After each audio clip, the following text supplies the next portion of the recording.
Wrapped around her waist was Mark, the gym teacher from her school. They were painting together, pretending to be cute. He dipped a brush in paint, smeared it on her cheek, and she laughed like it was the most romantic thing in the world. That laugh used to be mine. I didn't storm in. I didn't shout. I just stood there, frozen, holding that bag of dinner like an idiot.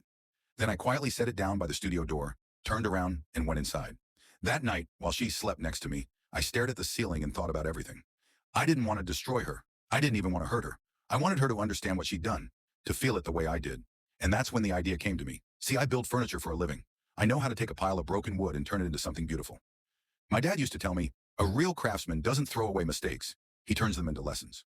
That line stuck in my head all night. By morning, I knew exactly what I was going to do. The next day, I kissed Claire goodbye, just like always. She smiled, said she had to work late, and left. Then I went straight to my workshop and got to work. Every day for weeks, I carved, sanded, and painted. I told her I was working on a surprise project for the upcoming art fair. She thought it was cute that I was trying something creative. She even told her friends that her husband was finally taking an interest in art. She had no clue I was building her downfall, one piece at a time.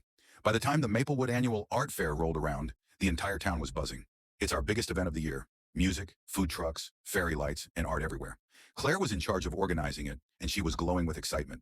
Mark was there too, pretending to help. People saw them together, but nobody suspected a thing. A few hours into the event, Claire came up to me. "So, where's this surprise project you've been working on?" she asked. I smiled. "You'll see." Later that evening, right before the main unveiling, she grabbed the microphone and announced, "This next piece was created by my husband, Ethan Collins. He says it's a tribute to love and memory." Everyone clapped politely. I walked up beside her and said, "It's called The Honest Frame. It's about what we choose to show the world, and what we hide." Then I pulled off the white cloth covering it. At first, people just gasped. It was a huge wooden frame, hand-carved, detailed, and polished. Inside, it was a collage of hundreds of painted wooden tiles arranged into one giant mosaic. From a distance, it looked like a painting of Claire and me standing in front of our house, smiling, holding hands. But when you look closer, the story changed. Hidden within the tiles were smaller images, like reflections in shattered glass. A phone with unread messages, two hands clasped in secret, a shadowy figure inside an art studio.